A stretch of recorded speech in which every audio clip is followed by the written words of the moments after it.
My name is Candace Sanderson, and I welcome you to part 3 of having an out-of-body experience. We will begin delving into the tools of the trade to help us slip through those transition doors to the other side. Thank you for joining me. We will finish up the basics in this episode. And as we finalize those concepts from my messengers, we will be on that same page. And hopefully, you will have an understanding of how and why our psychic tools work. Once you understand this, you will be able to develop your own set of tools. But I'll go through tools that I've used so that you'll understand there really are no limitations as to what you can develop. The concepts I share are mostly what I've learned from my experiences and, most importantly, from my messengers. I'm certain that some of these ideas are not commonly known elsewhere, like the T formula, and especially the POE, points of existence, that we learned about in the first couple of episodes.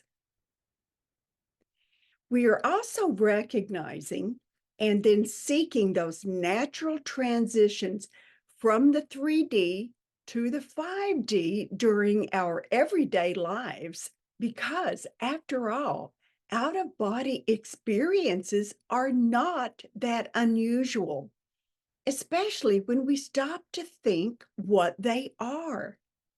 And OBE occurs when the energy body expands beyond the 3D, the physical world. It's when our awareness, which is consciousness, moves into the non-physical realms of the 5D. We have seen how that works through the messengers when they tell us about the POE, point of existence. The POE is a great way to visualize consciousness, which is the same thing as awareness. In the previous episodes, we saw the effect that expanding consciousness, expanding our POE, has on the perception of time. I emphasize perception because time does not exist in the 5D. So in the 3D, when we expand, we notice our perception of time changes as time slows or speeds up or maybe even stops. We also started looking at some tools, although I did not introduce them as tools. But one is what the messengers call bookmarks. We can bookmark our 5D experiences so we can return to them on demand. It's just like setting a pin on GPS. That bookmark is a tool allowing our return to those subtle realms that often feel magical. Because of the emotional guidance system, and that's that natural GPS everyone has that the messengers refer to, it automatically remembers where you've been, who you were with. Think of this innate GPS as it develops an electronic map when we travel into the non-physical realms. But if you want to increase the effectiveness of the electronic map, set a bookmark. It's more specific. It's best to do this in real time or shortly thereafter when the information is still fresh. So, note to yourself, during a meaningful experience, stop and set a bookmark so you can return at will. When you have an experience that you deem significant, if you catch it as it happens, all you need to do is hit the pause button. That pauses the experience. Here's another tool. Viewing your experiences in the 5D through the lens of a video camera. How do you do this? You just pretend. That is how and why the TEA, Thoughts, Energy, Action formula works. When you pause the action, then look around. Take in as much of the situation as you can. Where are you? What landmarks are around? What about all of your senses? What do you see? Do you hear anything? Feel anything? Smell anything? What emotions do you have? Are there other people, animals, beings? Noticing the details helps solidify your bookmark, and the stronger the GPS pin becomes. If you are not at the point where you remember your bookmark as it occurs, don't worry. That comes with time and practice. When the event ends and you take a breath and you say, wow, then use that time to refresh your memory. Add those details while they are still on your mind. Now, remember, your innate GPS has already put this on its electronic map, so you won't lose it. But setting that bookmark is like icing on a cake. It gives the experience more texture and detail, which makes it easier for you to notice and then return. As is true with many of the tools we will develop and use, they often evolve over time. For example, I can bookmark an experience. In the early days, I used that to return to the event. But then later, after a while, I realized once I returned to the event, I could then manipulate the experience. We can pick up another tool, a psychic DVR remote. And with that remote, I discovered I had the ability to rerun the actions.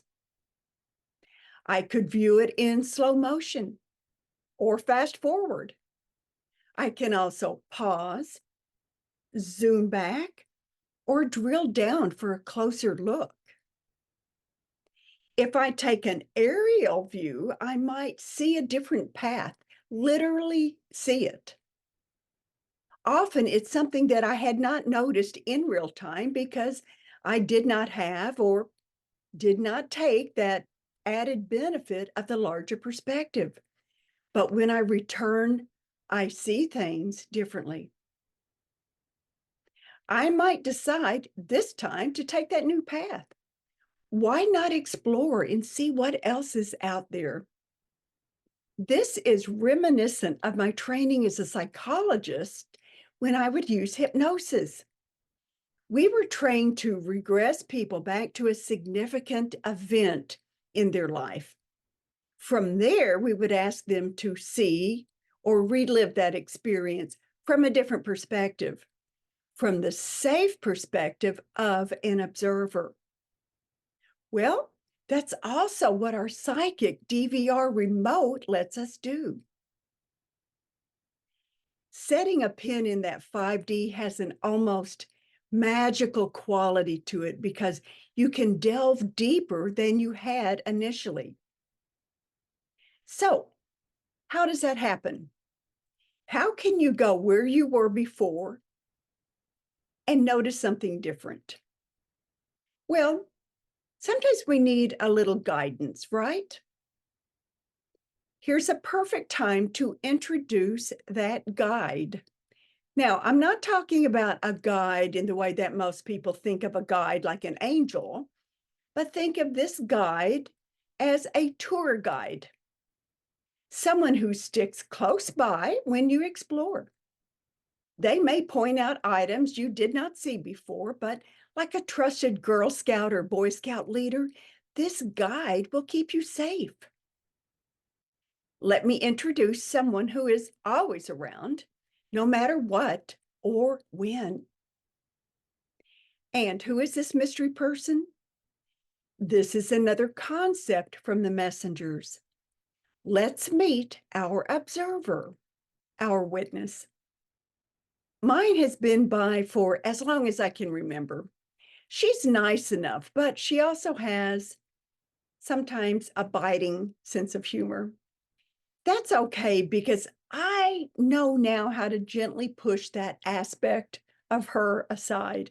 I can then ask for a more understanding form of my observer to take her place. But I know exactly who my observer is, and I do not let her influence my physical self like she did when I was younger. My observer often gives me a running commentary throughout the day. When I trip, she chuckles and says, "Oh, I hope no one saw that." And then if I say something during a conversation that is less than perfect, or if I say something completely off the wall, she lets me know. But here's the important thing about our observer that I want you to consider. Ask yourself, who is this? It's not you, but instead an aspect of you, a non-physical aspect. They reside in an energy body just outside the physical, outside enough to do what they do, which is to witness, to observe. It's easy to dismiss those comments from our observer because they come in so quickly that sometimes we don't even recognize them. Also, there's that natural tendency to think of this as self-talk, which it is to a degree. But let's take a different perspective. The next time your observer comes on board and comments, I want you to do something. I want you to pause, stop. I want you to take a deep breath and then smile. Why? Because you've just witnessed, so now you're the observer, you've just witnessed the first step in going out of body. I want to dispel some beliefs that only a very small fraction of people experiences the OBE state. That simply is not true. Everyone does this during nighttime dreams. You may not remember your dreams, but you do have them. During dream time, we do not judge, and our true essence, our non-physical self, our expanded POE point of existence, now can distance itself from the density of the 3D body. In terms of quantum mechanics, our awareness leaves that particle state within the body, remember the POE dot, and it expands into a wave form, entering a field of energy that surrounds us. And it does this through a portal, which is our heart. That's another tool. When we become aware of our observer, stop and realize that this too is another transition to the 5D. Just like the transitions we talked about in the previous episodes, like when we daydream or when we get a nudge from spirit, for example. Keep alert to these changes, these transitions, as we fluctuate between the 3D and the 5D. We are always on the cusp of a transition, although quite often we may not be aware of it. Awareness, that is key. But for beginners, start by recognizing when transition opportunities rise. These are chances for us to step closer to our true selves, to step into those realms of the non-physical. During these liminal moments, our tools become very powerful.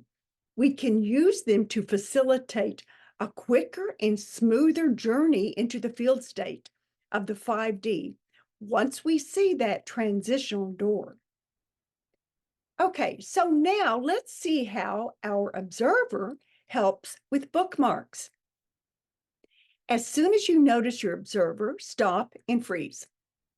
Pause the event and in your mind's eye, hold this position. Realize that you are in two places at the same time.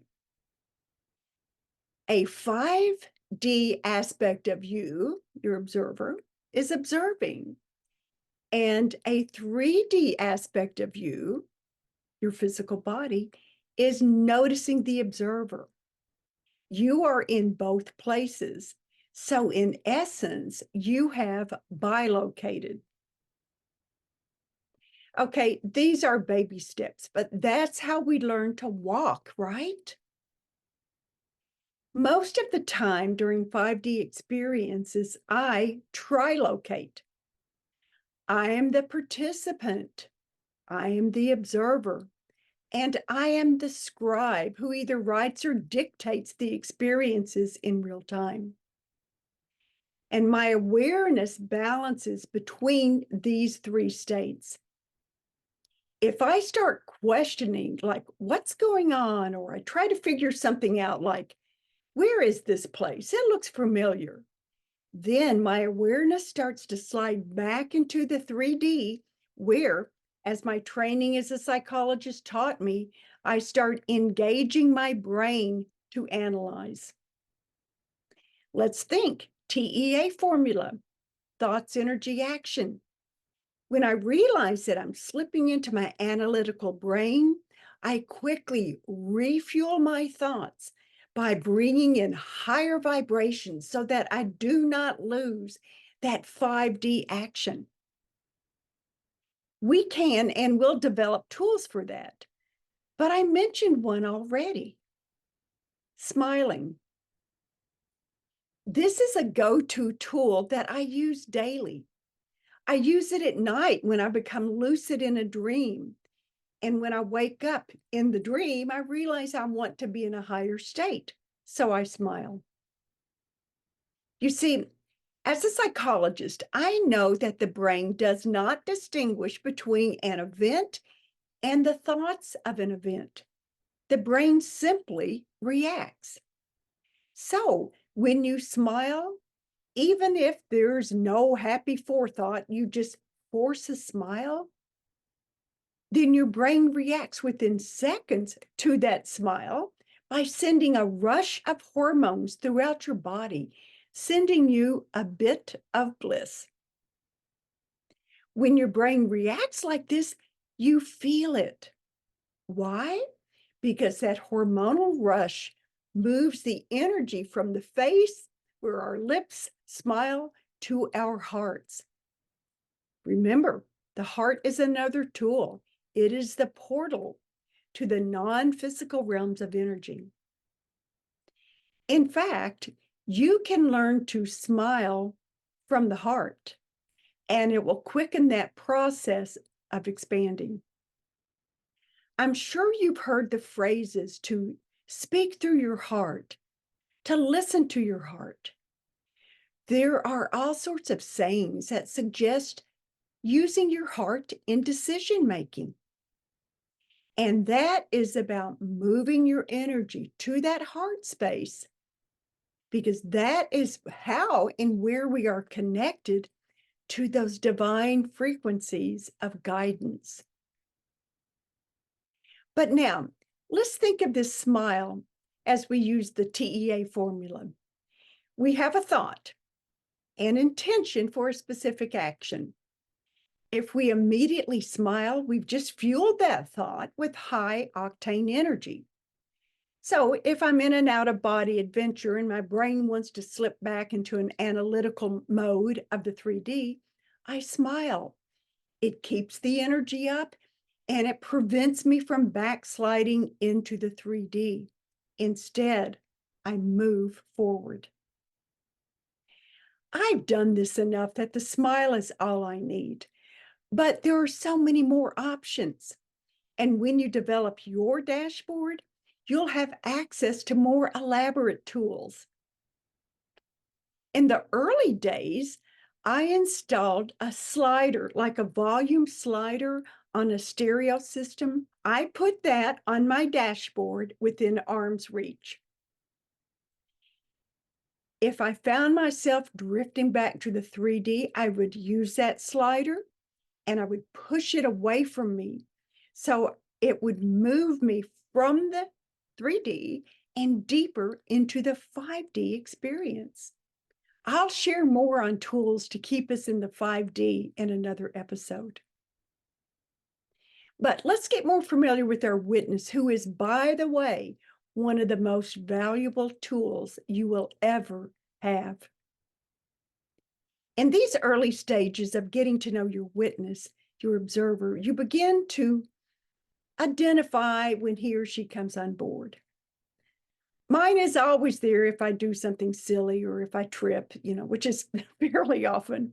But once you start establishing contact with them, you'll begin, like any relationship, to understand them better. Now, why is it important that we understand our observer? Because that observer is a bridge between the 3D and the 5D. They are the gatekeepers. They are often the very first sign we recognize when we begin that process of expanding into the 5D. So once we maybe thought something was just self-talk, look at it differently. This is the bridge. This is the observer. I mean, after all, that's where our observer lives, not in our dense 3D, but in those 5D realms of spirit, of energy. And for those who might be new to having out-of-body experiences, I've heard people express concern. It's like, okay, what if I'm traveling and I can't find my way back to my body? Don't worry, your observer has your back. They anchor you in both directions. I remember Bob Monroe with Monroe Institute used to say, just wiggle your toes or wiggle your fingers. You'll get back to your body. Your observer also branches out and can anchor you in more than one non-physical dimension at a time. So they hold a very key role. Get to know them. Mine has been very handy because I use her to help me. She helps the 5D aspect of me, the one who's experiencing that extraordinary state. She helps keep me in that space. Now, I've had some people tell me that their observer is overly critical. Mine never has been. But if that's the case with yours, no problem. Ask for another aspect of your observer to replace that judgmental one. How?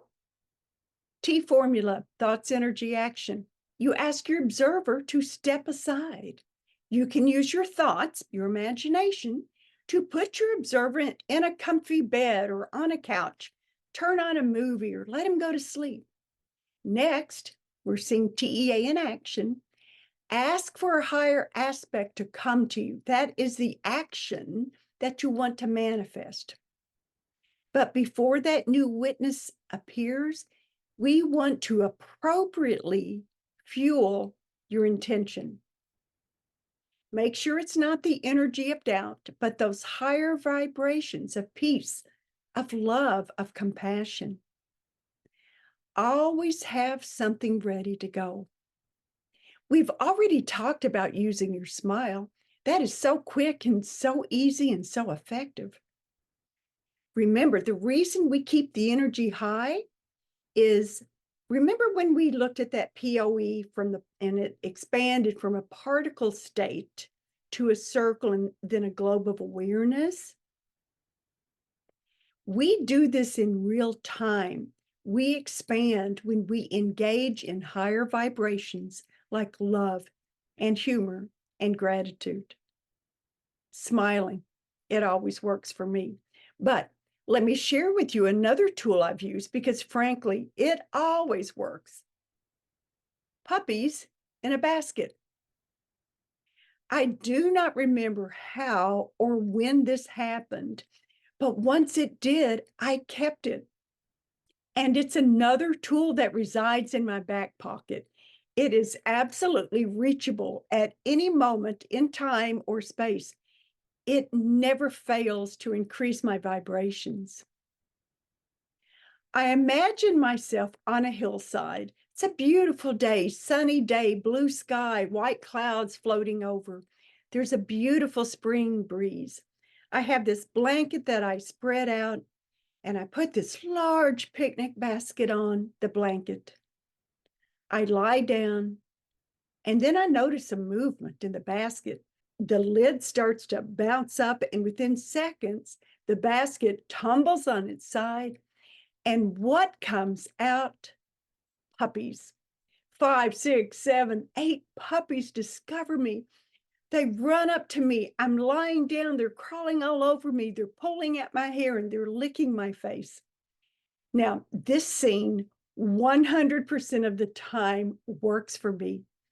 It raises my vibration so high and it puts such a beautiful smile on my face. I have used this tool so many times that now I have a shortcut. I only need to see a picnic basket and it does the trick. So let's look at this tool and dissect it. How does a picnic basket of puppies raise my vibrations? The T formula. My desired action, what I want to manifest, is to raise my vibrations to those frequencies of love and compassion and laughter. So I reverse engineer the T formula, thoughts, energy, action, and I can start with the desired action. I want my vibrations higher. So then that becomes the thought, actually the intention to raise my vibrations. And when I immediately pull in the puppy picnic basket, the energy, the fuel that I use is tried and true. It always works. The puppies in a picnic basket is one of my favorite go-to tools. And I always have it so close so I can grab it at a moment's notice. You're welcome to use it as yours. But think about what immediately takes you out of your headspace and into your heart in an uplifting way. Is it a walk on the beach? Is it hiking a mountain trail? Is it watching a sunset? Running through the pouring rain? Make it specific to you. This is a good place to end this episode. So in the next episode, we will be setting up shop. We'll do some housekeeping and we'll start building our dashboard. I will also share an unusual tool that has become so valuable to me, but I had not even recognized it as a tool when it occurred. Let's briefly go over some of the tools we've discovered. One is that natural GPS of the emotional guidance system. We did not build that tool, but now that we know it's there, we can use it. Here's another tool, setting up bookmarks, setting GPS pins. Video camera. During the experience, we can use a psychic video camera in real time to zoom, to pause, to manipulate time by using slow-mo or speeding it up. We also have the psychic DVR remote so that when we revisit the bookmark, it can do what our video camera does. And from these larger perspectives, we see more things we can explore. Probably our most important tool is the observer. They are a fantastic tool because they bridge that 3D to the 5D. Get to know your observer. And then there are some tools to raise our vibrations. One is a smile. I've also used a slider, like a volume slider. And then, of course, one of my favorites is the puppies in a picnic basket. Until next time, start using the tools we've discussed. Find what might work best for you. Look at your observer throughout the day. Find out what they're doing. Be cognizant when you daydream and know that the doors to the non-physical have just cracked open during a daydream. Know that you are in two places at one time. And above all, know that you are more than physical matter reality. I appreciate everyone who watches, subscribes, shares, likes, comments. Remember to be kind throughout the day, and let's uplift humanity one smile at a time. Until next time, goodbye.